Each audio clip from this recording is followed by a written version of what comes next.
आज देश का युवा सड़क पर उतरने को मजबूर हो चुका है। उसके सब्र का बांध पूरी तरीके से टूट चुका है। नीट से लेकर यूपीएसआई और यूपी पुलिस कांस्टेबल भर्ती परीक्षा लगातार लीक हो रहा है। ये जो लीक है इसने बड़े आंदोलन का रूप ले लिया है।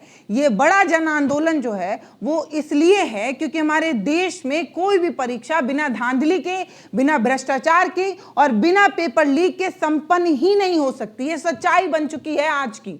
भारतीय जनता पार्टी की सरकार बड़े सुशासन के बड़े बड़े दावे करती है, लेकिन इसके बावजूद भी लगातार पेपर लीक हो रहे हैं।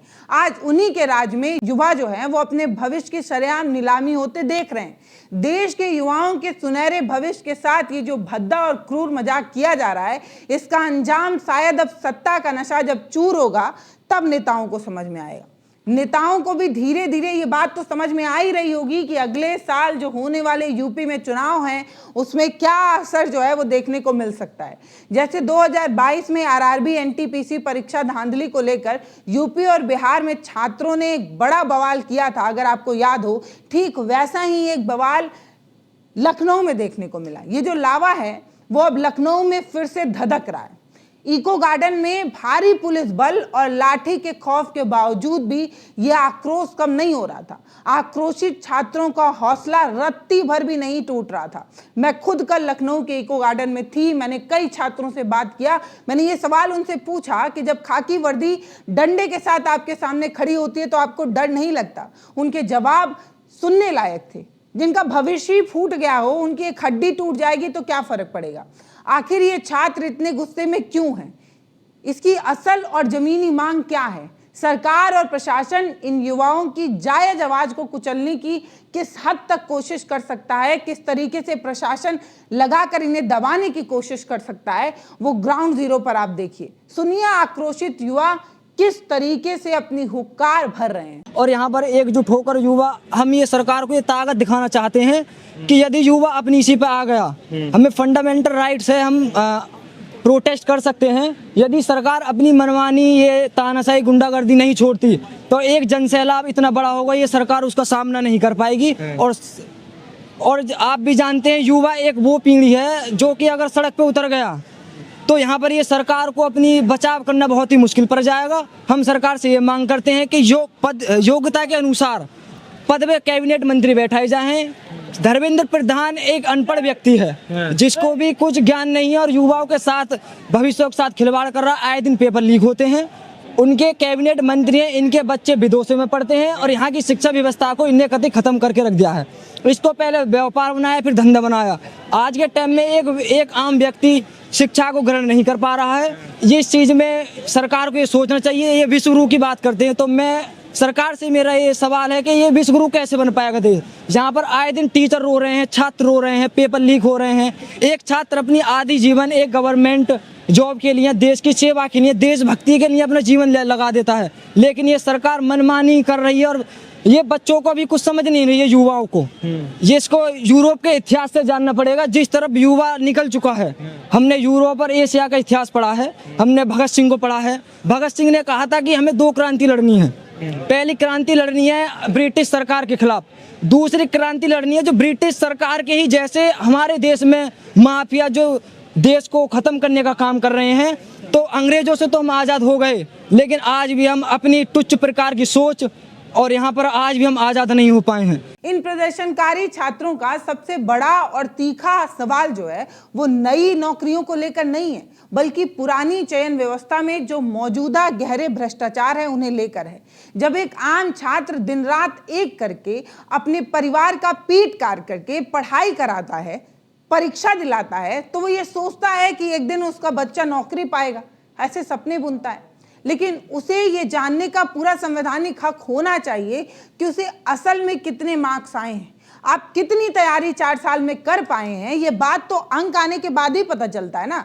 लगातार आप देखिए, इंटर, हाई स्कूल, इंटर हो, ग्रेजुएशन हो, हर पेपर्स के बाद एक मार्क्स पता चलता है, जिससे पता चलता है ओहो, लगता है कि हम जो है सामाजिक विज्ञान में थोड़ा कम रह गए, हमें सोशल साइंस ज़्यादा पढ़ने की ज़रूरत है, मैथ हमारा थोड़ा कमज़ोर है। ये बात हमें तब पता चलती है ना जब हमें अंक पता चलते हैं। लेकिन इन परीक्षाओं में असल अंक छुपा लिए जाते हैं। यूपीएसआई जैसे बेहद महत्वपूर्ण परीक्षाओं में सरकार और उसका नकारा आयोग छात्रों से इनका स्कोर कार्ड जो है वो नहीं देता है और स्कोर कार्ड देने को अभी भी तैयार नहीं है। ये छात्र इसी स्कोर कार्ड की मांग कर रहे हैं। अब आप कहेंगे कि क्या मजाक है। जी बिल्कुल सही बात है, ये छात्र चाहते हैं कि इनका स्कोर कार्ड दिखाया जाए, लेकिन आप बताइए स्कोर कार्ड छिपा लेने में सरकार को क्या मजा आ रहा है। आखिर बिना स्कोर कार्ड दिखाए मुख्यमंत्री और उनके मंत्री की पूरी प्रक्रिया 100% पारदर्शी का ये जो ढिंढोरा नाटक पीट रही है, इससे क्या मिल जाएगा।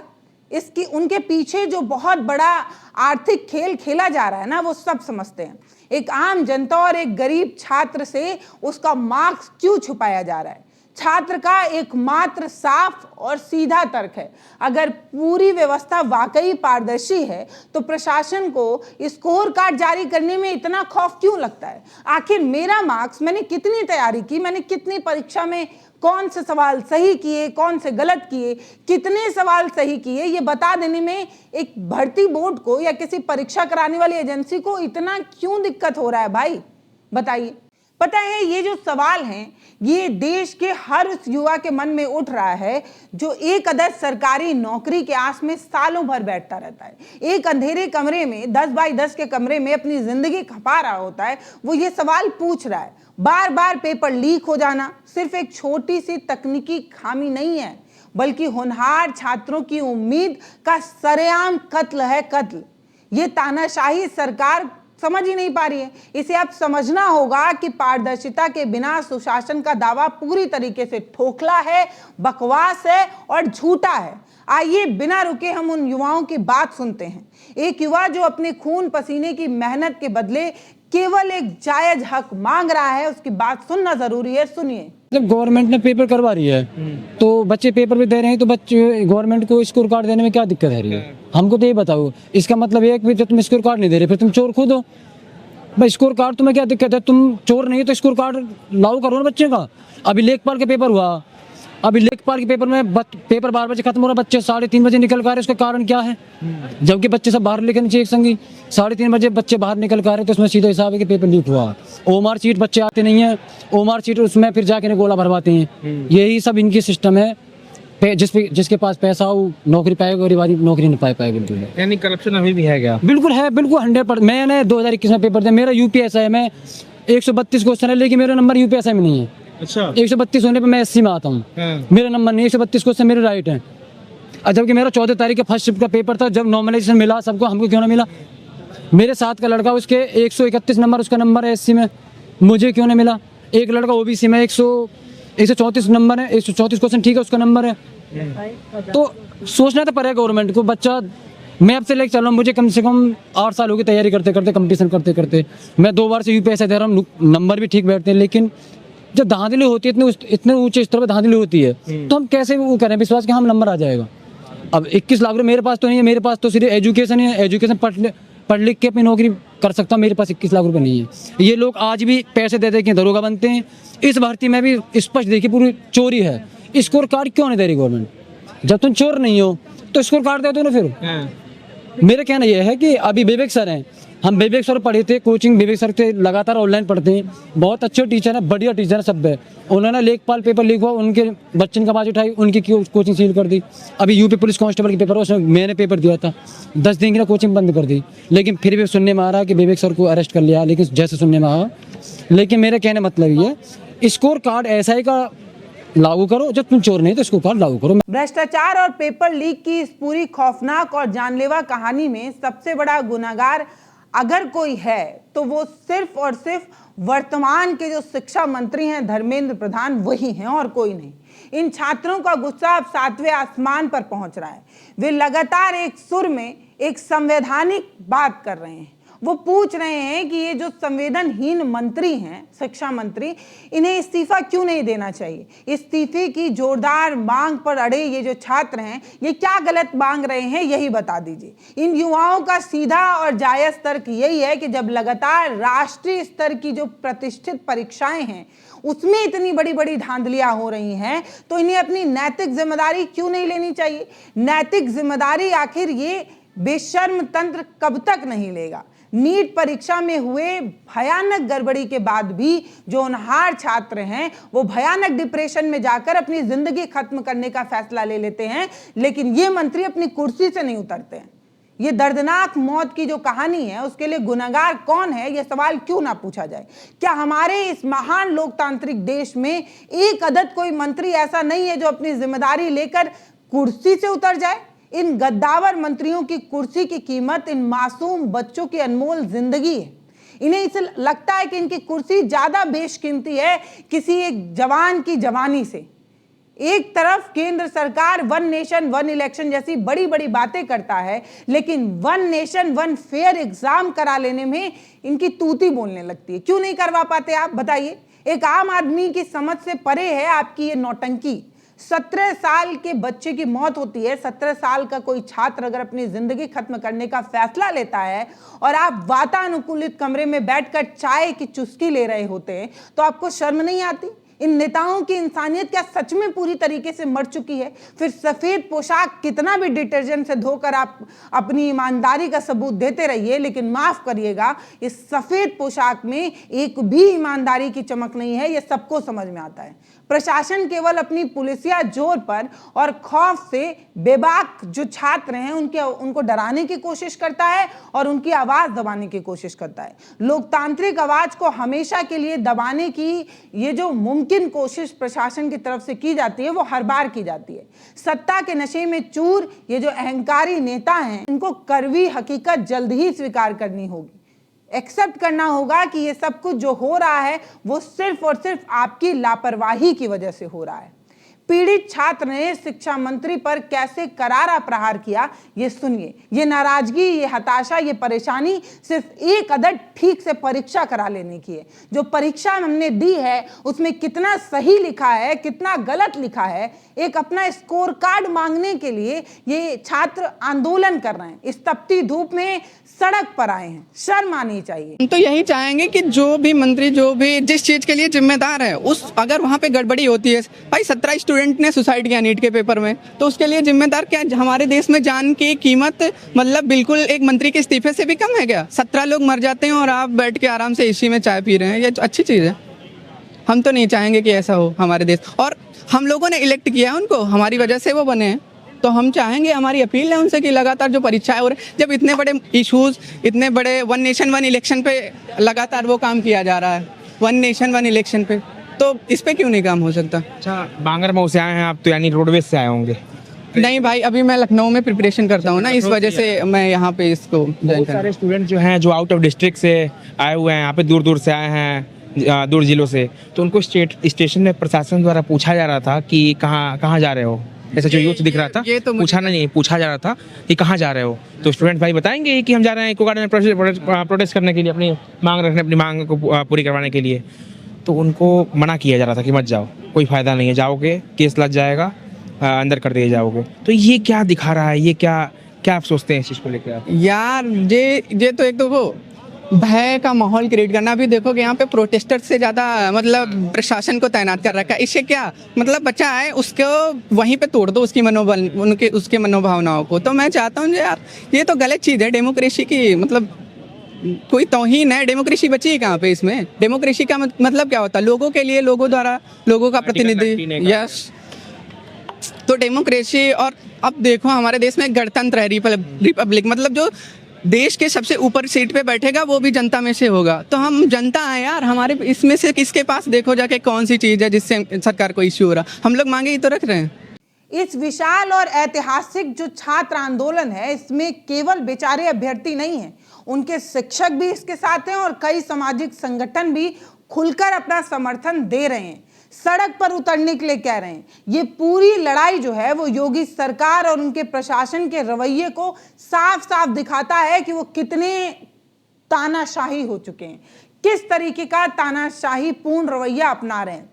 सच की आवाज को कुचलने की नाकाम कोशिश की जा रही है। शिक्षकों और उनके कोचिंग संस्थानों पर डराने धमकाने के लिए भरपूर कोशिश की जाती है। सुनने में तो ये भी आता है कि छात्रों की हद की बात करने वाले कई लोकप्रिय टीचरों को परेशान किया जाता है और आपको पता ही होगा कि कैसे कोचिंगों को बंद किया गया।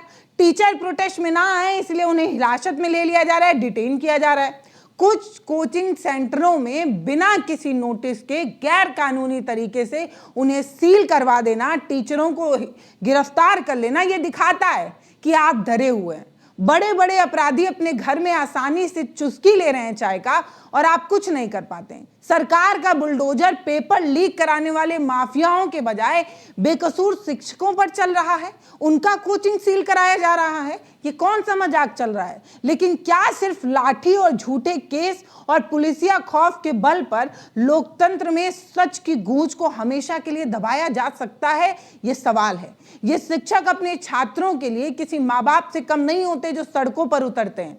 इनके पास भी एसी है, अपने कमरे में बैठ सकते हैं, लेकिन तब भी ये सड़क पर उतरते हैं। अपने बच्चों के भविष्य को यूं ही सरेआम नीलाम नहीं होने देने के लिए चुपचाप कैसे बैठ सकते हैं? इन सभी शिक्षकों की एक बड़ी दृढ़ता है कि बेबाकी से कहना जानते हैं। वो किसी भी झूठे प्रशासनिक कार्रवाई से बिल्कुल नहीं डरेंगे, ये बात तो साफ है। आप कोचिंग सील करके डराएंगे? आप जेल में ठूस करके डरा देंगे? आप समझते नहीं है क्या? ये राष्ट्र निर्माता होते हैं। ये राष्ट्र जो बन रहा है, ये देश जो निर्मित हो रहा है, उसे बनाने वाला कौन है? यही टीचर हैं। ये कोई अपराधी नहीं है साहब। और ये जो आप कार्रवाई अपनाते हैं, तानाशाही पूर्ण रवैया, एक दिन आपको समझ में आएगा कि ताकत का जो दुरुपयोग आप कर रहे हैं उसका क्या असर होता है। सुनिए, एक बेबाक शिक्षक ने कैमरे के ठीक सामने बिना डरे सरकार से ईंट से ईंट बजाने की बात कैसे कह दी। चुनी हुई सरकार है, हमारा कोई नेता से विरोध नहीं है, लेकिन अगर गलत नीति है तो उसके साथ हम जरूर खड़े होंगे। एक शिक्षक है, आपको डर नहीं लगता है? देखो, डर किस चीज का? जब तुम अगर गलत हो तो डर लगेगा। हम कोई आतंकवादी थोड़ी ना है भाई, हैं? हम तो एक शिक्षक हैं, हम बच्चों को पढ़ा रहे हैं। तो डर किस चीज का होना चाहिए? डर कब होगा? जब तुम गलत करोगे। तुम्हें भी डर लगता है? बताइए आप। बहुत सारे किस चीज का डर होना चाहिए आप बताएं। उनका कहना है कि उनका कोचिंग देखो, ऐसा है कि सरकार प्रशासन कर रहा है, लेकिन नीति वो भी गलत है, हम उसका भी विरोध करेंगे। जहां बुलडोजर चलना चाहिए लुटेरों के, पेपर चोरों के घर पे, वहां आज वही काम योगी जी करा रहे हैं छात्रों के साथ। तो भाई, ये प्रशासन जो भी नीति अपना रहा है, तो हम तो सिर्फ ये कह रहे हैं कि ये जो मांगे हैं, हमारी बेसिक मांगे, उन्हें मान लिया जाए। इससे ज्यादा हमारी कोई डिमांड है नहीं। बेशक ये रिपोर्ट कड़वी जरूर है, लेकिन सच्ची है। इस सच्ची ग्राउंड रिपोर्ट में हम बता रहे हैं सच्चाई। आज देश की और खास तौर पर उत्तर प्रदेश की सत्ता में बैठी सरकार को अपनी खुली आंखों से ये देखना ही होगा। ध्यान से देखिए कि युवा आपसे कितना नाराज है। इस देश का युवा ही भारत की असली ताकत है। आप अपनी एकता, दर्द और आंसुओं को नजरअंदाज करके सत्ता के सिंहासन पर ज्यादा दिन चैन से टिक नहीं पाएंगे। अगर इतना गुरूर आपने बना रखा है, आपको लगता है कि आप इस जवान देश की जवानी को बर्बाद करके अपने सिंहासन पर ऐसे मलाई काटेंगे, तो अफसोस कि ये ज्यादा दिन की चांदनी नहीं है महोदय। आज का युवा चिलचिलाती धूप में सड़क पर जो अपने संवैधानिक हक की मांग कर रहा है, आप उसे लगातार छीन रहे हैं। शर्म नहीं आती? वो अपनी किसी भी तरीके से कोई भी खैरात आपसे नहीं मांग रहा है, भीख नहीं मांग रहा है, अपना हक मांग रहा है। महोदय, जरा ये बताइए कि आप हर साल 2 करोड़ रोजगार देने की बात करते हैं, भविष्य बनाने के बड़े बड़े दावे करते हैं, और आज जब ये युवा अपनी मांग को लेकर सड़क पर उतरा है तो आप इस पर लाठियां बरसा रहे हैं। अगर समय रहे तो इन करोड़ों बेरोजगारों की जायज मांगों को सुन लीजिए, पारदर्शी ढंग का पेपर करा लीजिए, और जो परीक्षा ये दे रहे हैं उसमें कितने मार्क्स इन्हें आए हैं, ये स्कोर कार्ड इन्हें दे दीजिए। आगे आने वाले चुनाव में आपके लिए भी बेहतर होगा। नहीं तो ऐतिहासिक और राजनीतिक भूचाल तो आ ही सकता है, जो सत्ता की जड़ें भी हिला सकता है। फिलहाल ये ग्राउंड रिपोर्ट जो हमने की है, जिसमें हमने समाज के उस शोषित वर्ग और युवाओं की बुलंद आवाज बनकर उनके हक की लड़ाई लड़ने के बारे में सोचा है। हमने सोचा है कि जो वो कह रहे हैं वो बिना डरे सरकार को दिखाएं और उनसे सवाल पूछें। छात्रों ने आज बहुत बेबाकी से अपनी बात दी है और एक कड़ा संदेश दे दिया है। देश सबसे पहले है और उसके बाद कोई राजनीतिक दल, धर्म और सरकारें आती हैं। फर्स्ट नेशन, इस तरीके की बात छात्रों ने कही है और तिरंगा लेकर इको गार्डन में अपनी बात कह रहे हैं।